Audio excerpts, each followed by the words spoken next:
চিতলমারী উপজেলায় চরডাকাতিয়া গ্রামে ৩০ বছর ধরে নাক দিয়ে বাঁশি বাজিয়ে বাঁশির সুরে সকলকে আকৃষ্ট করছেন প্রদীপ রায়।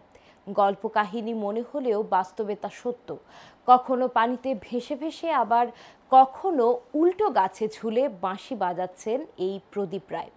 তবে সংসারের অভাব অনটনের কারণে তার এমন প্রতিভাকে বিকশিত করতে নানা সমস্যার সম্মুখীন হতে হচ্ছে।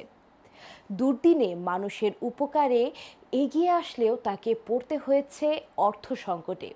বাগেরহাট প্রতিনিধি সাগর মণ্ডলের পাঠানো রিপোর্টে বিস্তারিত। বাগেরহাটের চিতলমারী উপজেলার চরডাকাতিয়া গ্রামের মৃত সুকুমার রায়ের ছেলে প্রদীপ রায় বিভিন্ন স্থানে ঘুরে ঘুরে ৩০ বছর ধরে নাক দিয়ে বাঁশি বাজিয়ে আকৃষ্ট করছে সকলকে। বাঁশিই যেন তার একমাত্র সঙ্গী। নাক দিয়ে বাঁশিতে সুর তুলতেই তার বাঁশির সুরে মুগ্ধ হয়ে ওঠে সকল মানুষ। কখনো পানির ভেতরে ভেসে ভেসে বাজাচ্ছেন বাঁশি, আবার কখনো গাছে উল্টো করে ঝুলে বাজাচ্ছেন বাঁশি, আবার কখনো বা নাক দিয়ে পান করছেন গরম চা। নাক মুখ দিয়ে বাঁশিতে তুলছেন নানা ধরনের সুর, যাতে আপ্লুত হচ্ছেন দর্শকরা। পরিবারের অভাবের তাড়নায় তার এমন প্রতিভা বিকশিত করতেও হিমশিম খেতে হচ্ছে তাকে। তার এমন প্রতিভা দেখে মুগ্ধ হয়ে ওঠেন দর্শকরা। প্রদীপের এমন খেলা দেখে দর্শকরা তাকে সাধক বলেও আখ্যায়িত করেন। কোনো সাধারণ মানুষের দ্বারা এটা সম্ভব নয় বলে তারা মনে করেন।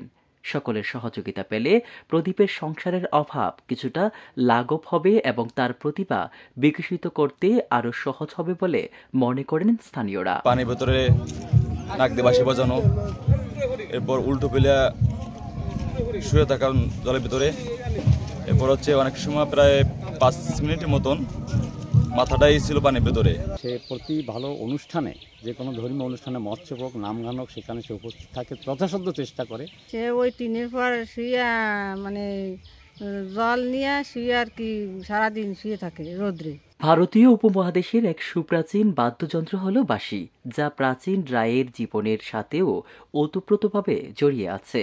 তবে তার বড় ভাইয়ের প্রেরণায় ধ্যান করে বাতাস খাওয়া, পানিতে ভেসে নাক দিয়ে বাঁশি বাজনা সহ বিভিন্ন কিছু শিখেছেন।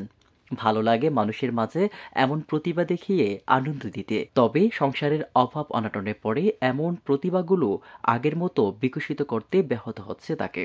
বাঁচার তাগিদে করতে হচ্ছে কৃষিকাজ। সমাজের বিত্তবানদের সহায়তা পেলে তার এমন প্রতিভা ধরে রেখে সকলকে সর্বক্ষণ খেলা দেখিয়ে আনন্দ দিতে পারবেন বলে জানায় প্রদীপ। সেই ছোটকাল থেকে বিভিন্ন ধর্মগ্রন্থের মাধ্যমে আমি এটা অর্জন করছি। বাতাস খাওয়া, যে না খেয়ে অনেক দিন পর্যন্ত থাকা, তারপর গাছের ডালে পা বেঁধে ঝুলে বাঁশি বাজায়, ওই যে নাক দিয়ে চা খাওয়া, পিচ রাস্তার উপর যত বড় গরম হোক না কেন সারাদিন সেখানে কেটে যায়।